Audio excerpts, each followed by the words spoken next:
Khesed I heard during the Bible plan I was listening to. And again, it means loyal love. And I was saying that the Greek and Hebrew have so many words for love, with so many meanings. And all we have is that one little 4-letter word, love, that sometimes in the English language we abuse, we misuse, we don't understand. We want to give it a new definition, right? And yet, God has so many aspects of himself for us to understand. So that's why I was quickly, Deb and I were having a quick conversation this morning. She's like, oh, what am I preaching about? And I told her that about this word, about the meaning of love and just the aspects of God and the characters of God. And then she's talking, oh, we're singing about the Father's love and things like that. And like, that's awesome. Because God's love is just so different. And the fact that, again, he wants to express it in so many different ways. But one of the ways is this loyal love. And this loyal love is not based on what you do for me. It's not based on your actions. It's based on my character. It's based on who I am or who God is, that he's set to love you no matter what you do. He's already set his mind to say, I'm going to love that one. I'm going to love this one. So he's, no matter what you do, his mind is made up. He has this loyal love towards us. So then listen to this. Okay, like, where am I going to take this? I can't just talk about this word for 30, 40 minutes. Not an hour. So, but then God brought me to Ruth. And at first, Adam was like, you're not going to preach a woman's message, are you? I'm like, no, it's not a woman's message. Just because there's the woman as the main character here, it's not just for the ladies. And no, it's not for the single ladies either. Because a lot of times people turn that like Boaz, wait for your Boaz, don't get a cheap cut, real broke ass, all that stuff, right? It's not just, now, remember God's word, it ultimately, as we've even gone through the one book, we just finished a big story, ultimately, the Old Testament, what is it all about? Jesus. That's how our perspective has to be on every story we read in the Old Testament. What's God doing? It's like God gave us his blueprints. I'm like, we get the advantage, unlike the Israelites did, to kind of be like, oh, wow, God, that's what you did, where the Israelites had to live in the midst of it wondering, God, what are you doing?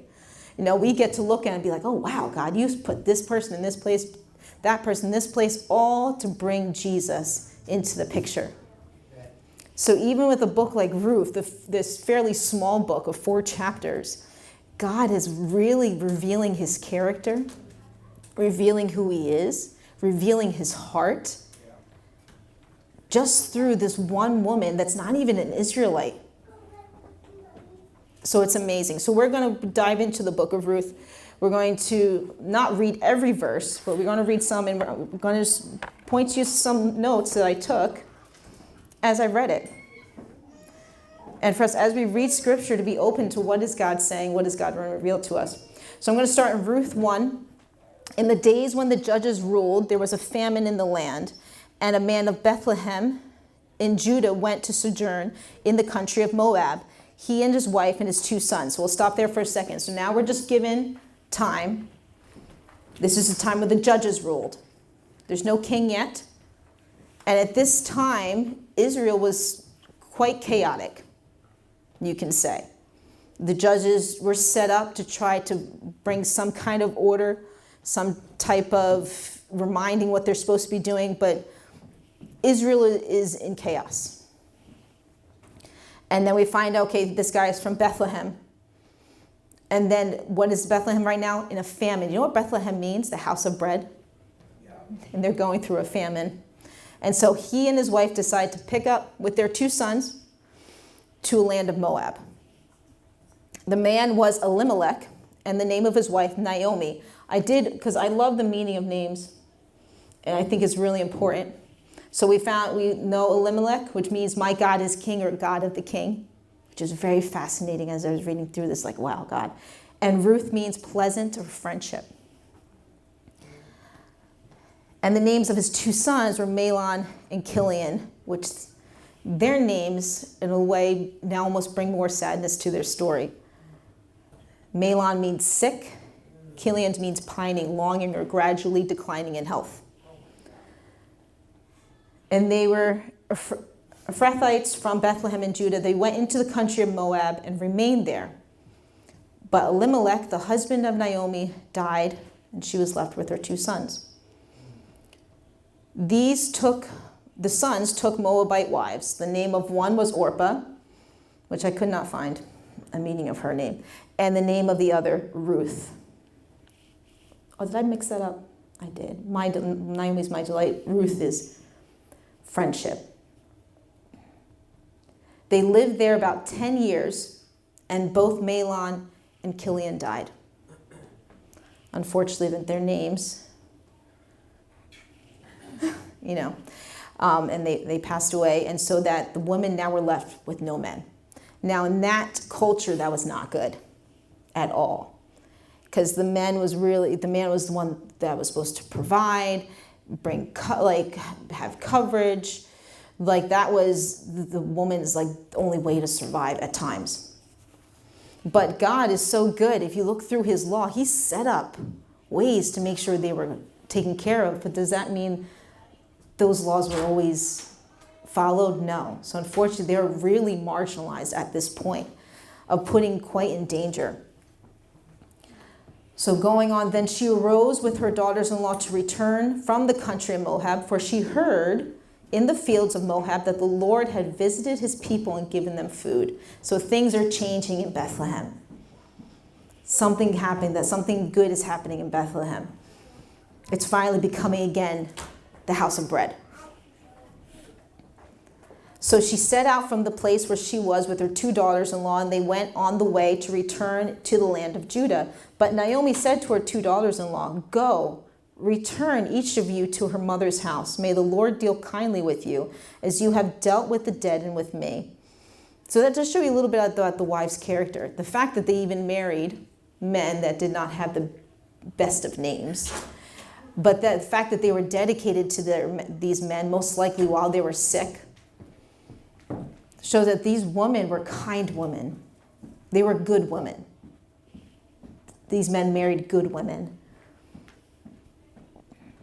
The Lord grant that you may find rest, each of you in the house of her husband. And we're going to find out more about that word rest later, because that's important right there.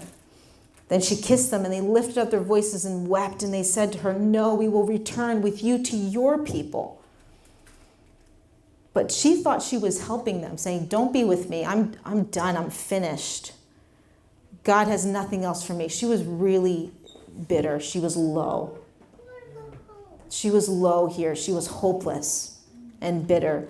So she's thinking, I want to cut them off from me and send them back to their home where they can be with their families. They'll be better off than with me.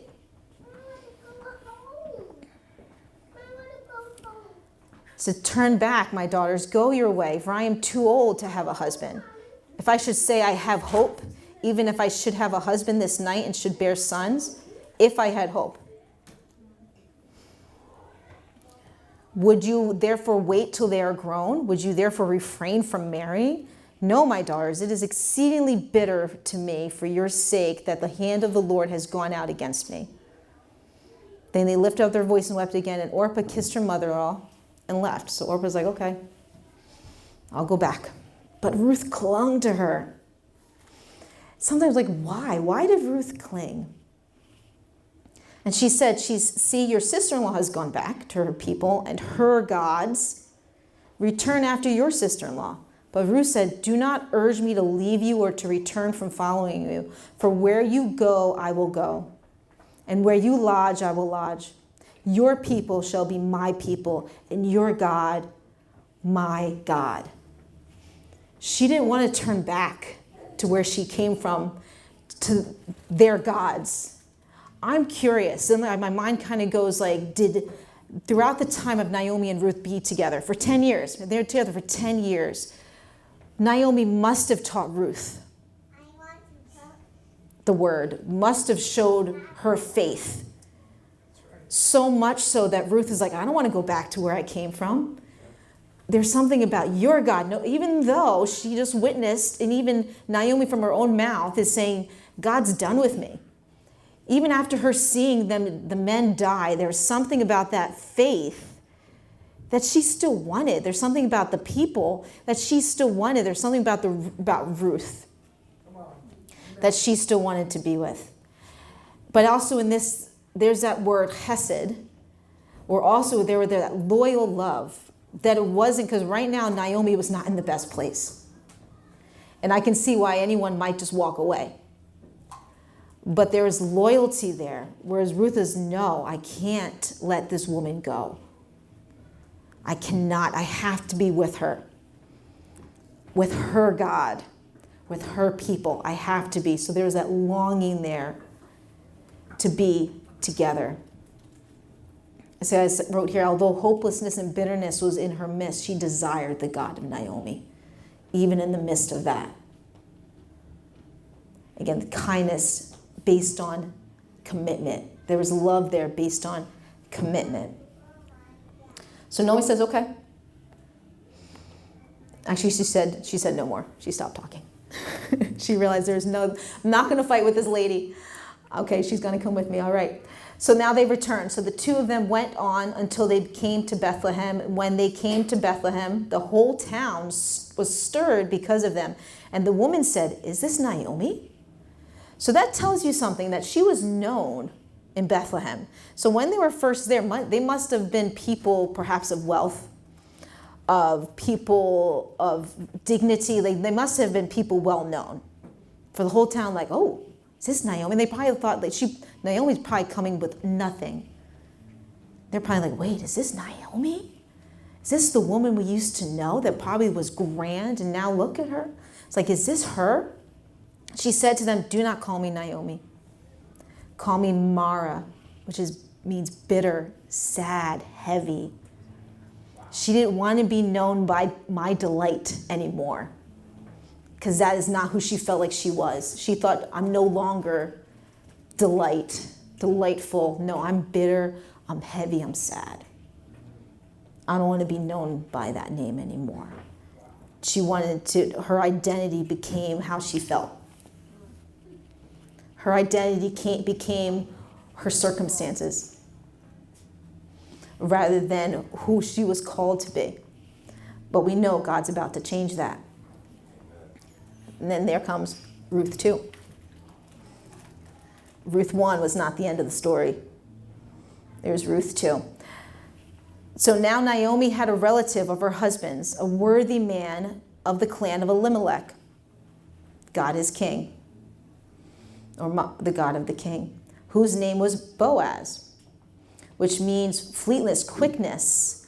Also, this word is used again when the temple is built. That's the name of one of the pillars in the temple, is Boaz. Wow.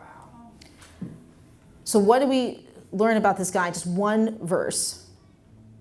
That he is a worthy man, he's a great man, mostly a rich man, and he's a relative.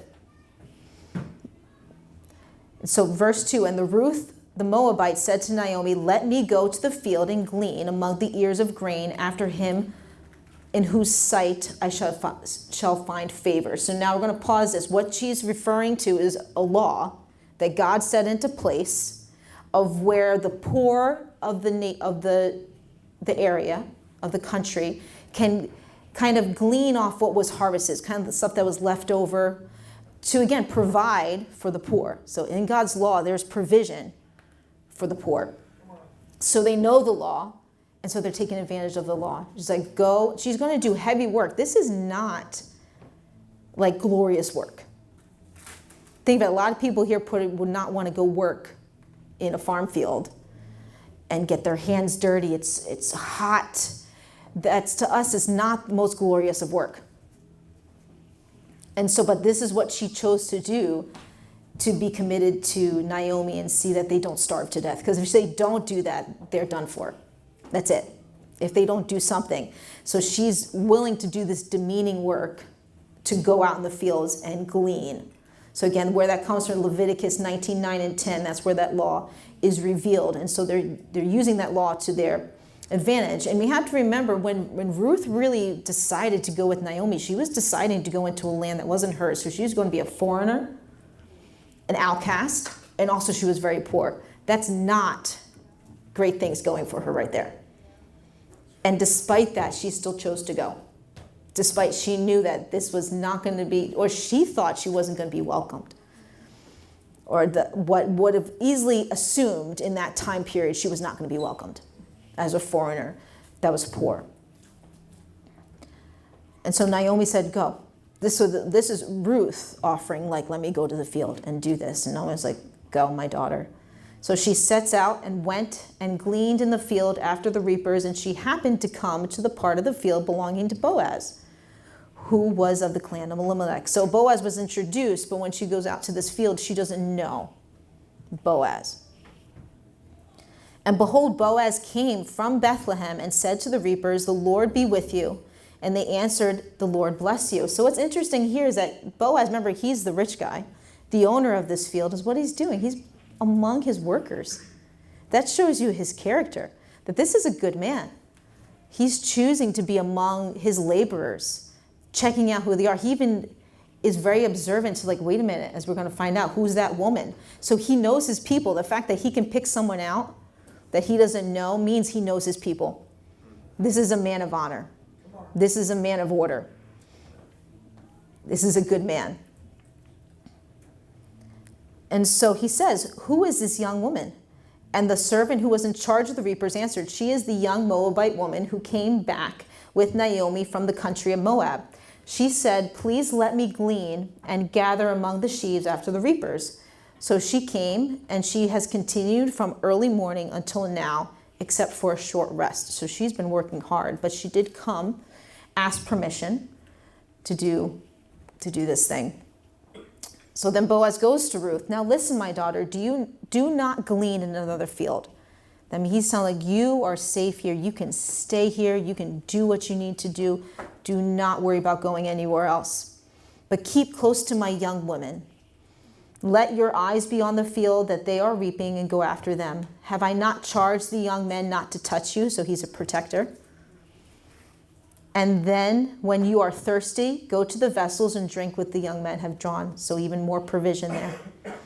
Drink from the water. Then she fell on her face, bowing to the ground, and said to him, why have I found favor in your eyes, that you should take notice of me, since I am a foreigner? But Boaz answered her, all that you have done for your mother-in-law since the death of your husband has been fully told to me, and how you left your father and mother and your native land and came to a people that you did not know before. The Lord repay you for what you have done, and a full reward be given to you by the Lord, the God of Israel, under whose wings you have taken refuge. So he's recognized that she's come for the Lord. He's recognized that she has come to take refuge in God. Then she said, I have found favor in your eyes, my Lord, for you have comforted me and spoken kindly to your servant, though I am not one of your servants. And at mealtime, Boaz said to her, come here and eat some bread. Dip your morsel in wine. So even more welcoming. He's eating with his people. Again, this is like, even during that culture, that's like, wow, like, this is a good guy. This is a good man. Like, this, he goes above and beyond to really care for the people in his house, in his fields, to really take care. And then she ate until she was satisfied and had some left over, and it is assumed she did that to take some back to Naomi. When she rose to glean, Boaz instructed his young men, saying, let her glean even among the sheaves, and do not reproach her. And also pull out some of the bundles for her and leave it for her to glean. Do not rebuke. So now they're strategically placing even more stuff just for her, so she can be abundantly blessed. So she gleaned in the field until evening. Then she beat out what she had, and it was about an ephah of barley, which is a lot of grain she was able to get. And she took it up and went into the city. Her mother-in-law saw that she had gleaned. She also brought out and gave her what food she had left over from being satisfied. So again, she brought that food over back to Naomi. I said, where did you go? Where did you glean today? Where have you worked? Blessed be the man who took notice of you. So she told her mother-in-law in whom she had worked and said, the man's name with whom I worked today was Boaz. And Naomi said to her daughter-in-law, may he be blessed by the Lord, whose kindness has not forsaken the living or the dead. Naomi also said to her, the man is close relative of ours, one of our redeemers. So redeemers, what that means in the law back then, when a husband passes away and there's a wife that's left, a widow that's left, if there was any brothers, she would become his wife. In this case, there's no more brothers. So what does that mean? The next closest relative can absorb her into the family and her become his wife. So that means he's one of the redeemers for the family, because he would be willing to take care of what others have left behind. What's happened with death is he's able to take them in. And Ruth said, besides, he said to me, you shall keep close by my young men until they have finished all my harvest. And Naomi said to Ruth, her daughter-in-law, it is good, my daughter, that you go out with this young woman, lest in another field you be assaulted. So she kept close to the young woman of Boaz, gleaning until the end of the barley wheat harvest, and she lived with her mother-in-law. So that means she was there from the beginning of the harvest all the way to the end of the harvest. So now we're getting close to the end of the harvest. So this is quite a little bit of time. So now Ruth 3. But one thing I do want to say, something I wrote here, is that what I kind of got from this too is that Naomi is almost like a picture of Israelites. Leaving the land, finding out that's not so good, and coming back. This constant ebb and flow of leaving and coming back. Leaving to find nourishment only to encounter death and disappointment, returns to be redeemed. How many times have we left for something we thought was better, and we've returned to God to be redeemed? It's a beautiful picture of that. So Ruth 3. Now this is where it can get quite controversial, I guess, so to speak, because Naomi has an idea. But first, we find out Naomi, in return, really cares about Ruth. Because not only does Naomi want to be redeemed and be taken care of, she wants to make sure Ruth receives a good husband, a good man to take care of her. Oh, I went too far. There it is. Then Naomi, her mother-in-law, said to her, my daughter, should I not seek rest for you, that it may be well with you? So I'm going to stop here with that rest, that seek rest. Rest means, in this context, marriage or security. Marriage is a state of rest. Now, sometimes it may not feel that way, those who are married. But what it means, that there's no more wanderings of the heart. That you have settled to choose, this is the one I love. My heart is at rest. I'm with the one that we can care for each other, we can love each other, honor each other. Now, sometimes if that's not in a spirit of rest, that means we have to come together, come before God, find out what's off, and receive that in rest, receive his healing, because, again, his intention is for that to be a state of rest for your heart, for your soul. So I pray that over each marriage here and those to be married, that your marriage would feel like a state of rest. And if it's not, it's okay to look at that, ask God what needs to be fixed, what can I do that it returns that way. But that's why, when you're, sometimes it can be hard being single. I remember my time, almost like sometimes your mind's constantly looking like, oh, is that the one? Oh, he looks good. Is that the one? Like you're kind of like that, constantly like looking, right? It's okay. It's all right. Or running.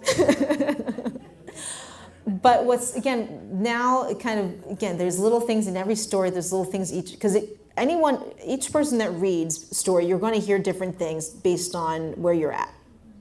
And that's okay. Reading this book 20 years ago is going to give me something different than reading it now, because I have maturity and also where am I at? But also for just a message to the singles in this is to be focused on what God has for you and that he will provide. Now, it doesn't mean not looking for an opportunity, but it's not to be focused and consumed by that. And that may not just mean singleness. That can mean other things that we're searching for.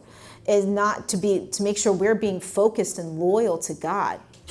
Because I don't know if I wrote in this one, but loyalty sets us up for blessing and provision. So as long as we stay loyal to God, we're focused on him, he'll provide the other things. We should not become consumed with the things that our hearts desire or other things that we want. To not be consumed by it doesn't mean not to entertain it. It's not to pray about it, but not to be consumed. Right? At that point, it looked like Ruth was consumed with making sure her and Naomi were okay. She worked long days to make sure her and Naomi were all right. She was not consumed with looking for a husband. Because again, that was already set up in the first chapter. Be like, oh, getting you a husband, that's going to set you up. You're going to be okay if you can get that. But she was not focused on getting that. She was focused on taking care of Naomi. So we're going to learn about Naomi's plan. Is not Boaz our relative with whose young woman you were? See, he is winnowing barley tonight at the threshing floor. So that's the end of the harvest. He's working with his workers to finish up the harvest, and they're going to have a big celebration after that. Wash, therefore, anoint yourself, put on nice clothes, get yourself cleaned up, smell nice, and go down to the threshing floor. But do not make yourself known to the man until he has finished eating and drinking. But when he lies down, observe the place where he lies, then go and uncover his feet and lie down, and he will tell you what to do. And she replied, all that you say, I will do. Now, if we pause for a minute, we can imagine that this may not be the best advice. Now, this is descriptive, not prescriptive. So no single people need to be laying by anyone they want, thinking that's how they're going to get their man. No, this is descriptive. And again, big thing here is God's character and the coming of Jesus. Now, what's interesting here, if you think about it, it's a trust in both of their characters. For her to put Ruth in a very compromising position, she trusted Boaz's character and she trusted Ruth's character to not do the wrong thing. So this was really a trust in their character of who they were known to be. And one commentary I looked at, and technically by the law, in Naomi's eyes, they were married, because technically by the law, if he's the closest relative, then they're married. Just he didn't know that yet. So Ruth's about to let him know. But she's not aware of what we're going to find out, that there could be someone else. So she went down to the threshing floor and did just as her mother-in-law commanded her. And when Boaz had eaten and drunk, his heart was merry. He went to lie down at the end of the heap of grain. Then she came softly and uncovered his feet and lay down. At midnight, the man was startled and turned over, and behold, a woman lay at his feet. He said, who are you? And she answered, I am Ruth, your servant. Spread your wings over your servant, for you are a redeemer. And he said, may you be blessed by the Lord, my daughter. You have made this last kindness greater than the first, and that you have not gone after young men, whether rich or poor. So he's recognizing again her continual loyalty to Naomi, to not even go about looking for other men during this time. He recognizes that. And now, my daughter, do not fear. I will do for you all that you ask for all my fellow townsmen. Know that you are a worthy woman.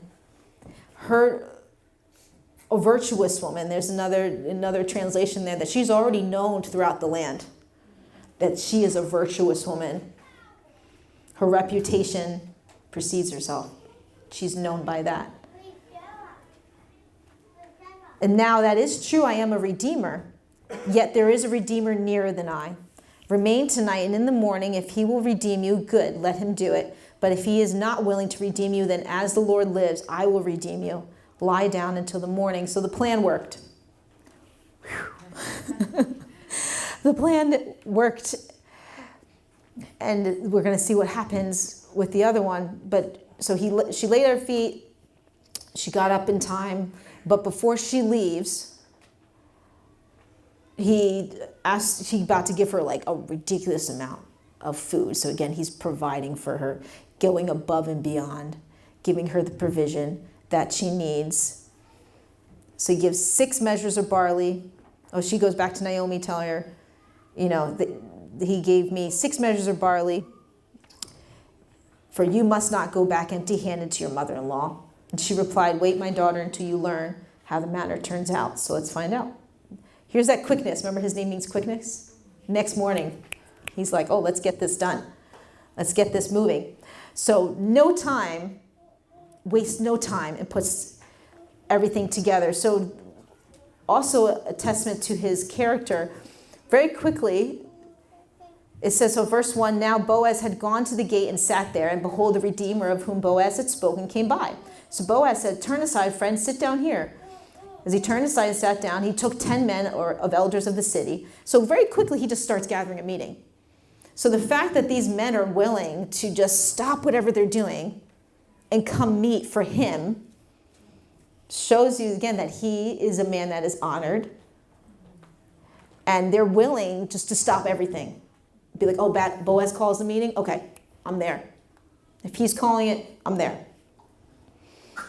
So he sat down and said, Naomi, who has come back from the country of Moab, is selling the parcel of land that belonged to our relative Elimelech. So I thought I would tell you of it and say, buy it in the presence of those sitting here and in the presence of the elders of my people. If you will redeem it, redeem it. But if you will not, tell me that I may know, for there is no one besides you to redeem it, and I come after you. He said, I'll redeem it. But there's more. Then Boaz says, the day you buy the field from the hand of Naomi, you also acquire Ruth, the Moabite, the widow of the dead, in order to perpetuate the name of the dead and his inheritance. Then the Redeemer said, oh, I cannot redeem it for myself, lest I impair my own inheritance. Take my right of redemption yourself, for I can redeem it. So, going back, so again, this is also kind of pointing to some of the laws. In Leviticus 25:24, it explains how this is very lawful for the Redeemer to redeem the land of those that have died. But at first he's like, yeah, I'll take land. Sure, I'll take more land. But he didn't count the full cost. To him, oh, I got to take her too? Oh, that might ruin my inheritance. Oh, he kind of missed out. If you think of it, like he didn't realize really what he said no to. I mean, great for Boaz. I mean, I think that was God's plan anyway. He probably knew that guy is like, he's not going to take that. But he said no to a lineage that went all the way to Jesus. So to him, it was like, oh, another wife. Oh, but then I might have to share my inheritance with that relative, like, and that heir and that son, if we have a son. Like, in his head, like, nah, I don't want to do that. That might ruin me. That might ruin my plans. And so what does he do? He takes off his shoe and gives it over. So he'll be like, what? Why is he taking off his shoe? Well, that's also in Deuteronomy 25, 5-10. But in this case, in the law, it'd be like if he refuses and like if they go before him and the brother refuses to redeem, then technically the wife can take off his shoe and spit in his face. So it didn't have to go that far. This was a little more civil because it was a little bit of a different situation. But it is symbolic of like, oh, I'm going to take off my shoe. It's your land to walk on. It's your land to take. So that was symbolic transactions done. That's all they needed to do for the transaction. Symbol of surrender. Taking off your shoe, symbol of surrender. And then what's beautiful after this, I'm going to skip down to verse 11, because then the community says this prayer. Whereas we as witnesses, may the Lord make the woman who is coming into your house, like Rachel and Leah, who together built up the house of Israel. May you act worthy in Ephrathah and be renowned in Bethlehem, and may your house be like the house of Perez, whom Tamar bore to Judah, because of the offspring, and the Lord will give you by this woman. So wow, what a powerful prayer. And they don't realize what they're praying. Or maybe they do. A beautiful, because God is like, yep. Don't you worry, I got her, because those descendants, just like Rachel and Leah, birthed the tribes of Judah, right? They were the mothers of the tribes of Judah. She's about to be the mother, again, that continues the lineage all the way to Jesus. She's about to birth the grandfather of King David. So that prayer is powerful. And then Perez, what's mentioned, which is also, Perez is in the lineage of Boaz. As you see down here with the lineage of David, which it mentions at the end, but Perez is, I believe, like the great-grandfather, he's like the great-grandfather of Boaz, Perez. And Perez was born also through the same law, because Tamar was a wife to one of Judah's brothers. The brother dies. She births a son, Perez, through Judah. So Perez was birthed through that same law that they're about to enact in this case. So now there's great celebration. Ruth and Boaz marry. And then the women to Naomi, because verse 13, Boaz took Ruth and she became his wife. And he went into her, and the Lord gave her conception, and she bore a son. Then the woman said to Naomi, "Blessed be the Lord, who has not left you this day without a redeemer, and may his name be renowned in Israel." Naomi's back to being Naomi. God has redeemed her completely and brought her an heir that again would bring forth the one that God has planned for in Jesus. Amen. That again, the woman that were first, oh, is this Naomi? Is she okay? They'd be like, Naomi, look. You don't have to go by Mara anymore. That is not you. Look what God has done for you. Look what God has done. He shall be to you a restorer of life, speaking over her heir, a nourisher of your old age, for your daughter-in-law who loves you, who is more to you than 7 sons, has given birth to him. Then Naomi took the child, laid him on her lap, and became his nurse. And the woman of the neighborhood gave him a name, saying, "A son has been born to Naomi." They named him Obed. He was the father of Jesse, the father of David. Now these are the generations of Perez. Remember, starting with that Perez. Father of Hezron. Hezron fathered Ram. Ram fathered Amminadab. Amminadab fathered Nahshon. Nahshon fathered Salmon. Salmon fathered Boaz. You know who Salmon's wife was? Rahab. Rahab was the prostitute that helped Israelites conquer the wall of Jericho. That was his mother. Rahab was Boaz's mother. So what's so fascinating to me, there's a couple things here I want to touch upon. But just staying on that concept real quick of Rahab and then also Ruth, that God continuously brings people into the line of Jesus, into this whole big story that are not Israelites. That God is redeeming the nations of the world already through the lineage that he's creating to bring forth Jesus. He brought in Rahab, he brought in Ruth because of their willingness to serve, to love, right? Rahab risked her life. Because you know why? Because she said, we see what God has done in other countries. And I can see your God is greater than mine. And she was like, come, I'll help you. I'll help you. What did Ruth say? She saw Naomi be like, I want your God. I want your God.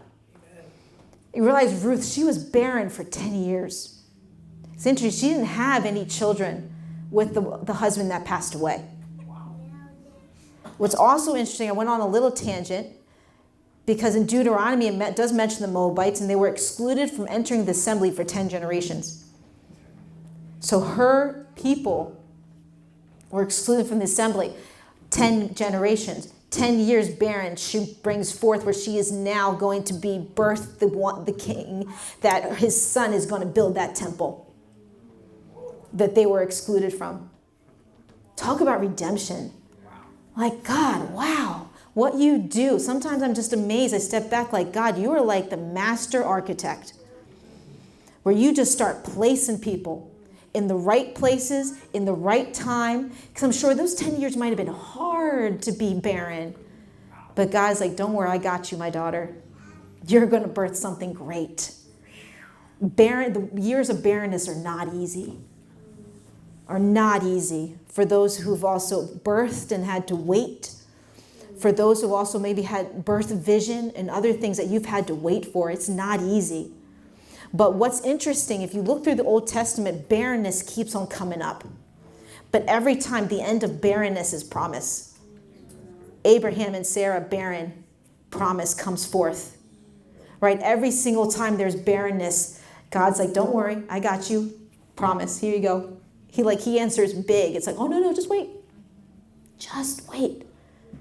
It's almost like they did, I remember hearing some experiments they do with kids, right? Of like, oh, you can have a cookie now, but oh, if you wait, you can have like 5 cookies, right? And like half of them, guess what? No, just give me the cookie now. I'm good. Or the other half like, oh no, I'll wait. I can wait for my blessing. I'll take more. And sometimes it's like we can be offered the same thing. Sometimes it's the enemy that offers the thing that's smaller. And God's like, no, can we just wait? While I build you up, while I make sure you're in the right place at the right time. Sometimes God wants to build something in us, so to make sure we can carry the blessing he wants to give us. Sometimes if we get it too early, we're going to break, we're going to fall, it's not going to last. But God's like, if you just wait, let me strengthen you. Let's go through this process. Right? I think of Adam with the weightlifting, it's just a process in order to hold heavier and heavier weight. It's a process for us to hold what God wants to give us. So help us to be loyal to the process, loyal to what God has for us. So some notes, again, God is a God of order, honor, kindness, and redemption. And I see his fingerprints all over the story of just God working through these women, working through a man of honor like Boaz. And just a picture, again, of what God can do, of just how good he is. Again, a loyalty will position you for longevity. Right? Her loyalty positioned her for blessings, and now her name is in the Bible that we read to this day because of her loyal love. So her loyalty, it set her up, positioned her for longevity. And again, like I said, God continues. And even now, he puts people from all over the place.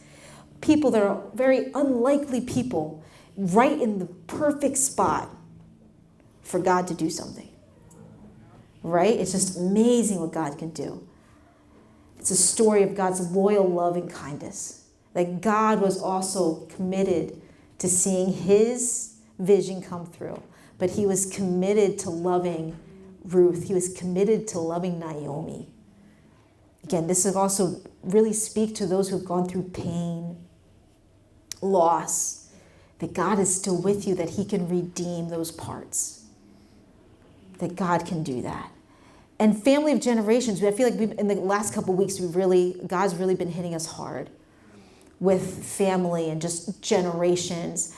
And for us to, again, what I mentioned during the retreat, there's a lot of people here where you're first generation. Some of you are second. Some of you were able to be gifted some things, but also God's calling you to take the next step up. And for some of you who had never had that picture of what a godly family and marriage looks like, well, guess what? You can be the first ones. You can do that. for your family and your generations, for your generations to be blessed. And again, if you don't have kids, God's placed you here so other generations can be blessed through you as well. You don't have to have kids to bless generations after generations. And also going back to his name, Elimelech's name, God of the king, or God is king. So think about it. At the beginning of this story, what happens? He dies. God of the king. God is king. He dies. What happens at the end? God birthed the king. So that beginning, that hopelessness is there. At the end is like, no, you don't understand. I've been setting this up. That although this hope might have died, I'm resurrecting it. I'm redeeming it. And I also think about, I know it's a completely weird jump forward, but sometimes I think about with Jesus, when he died, how disappointed the disciples were because he didn't do it the way they thought. They thought he was going to come, conquering army, do all this. But God, no. That's not his plan. It's not his plan. My plan is so much greater and so much bigger. So to be disappointed, thinking, oh, I'm done for. This is it. No, God's like, no, you don't get it. The seed is in the ground, it's breaking forth, and something bigger is going to come up.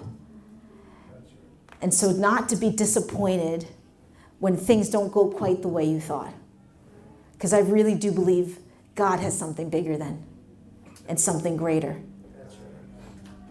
So thank you, Jesus. So I just want to pray into that real quick. So God, help us to be loyal lovers of you.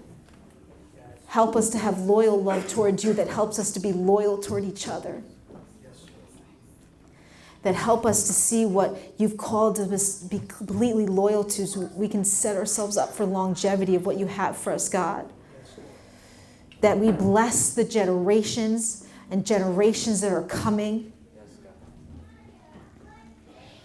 And we receive, Jesus, what you have for us. We thank you that you decided to include, you chose to include someone like Ruth that might have been looked at the lowest of the low, but you chose her to be a part of your family lineage. You chose to redeem her, God. We thank you that you choose to redeem us. Sometimes we feel we're the lowest of lows, but you chose us to be like, no, you're a part of my family line. So God, we thank you that you choose us, God, that you are completely loyal, loving to us. Khesed. We thank you, God. In Jesus' name.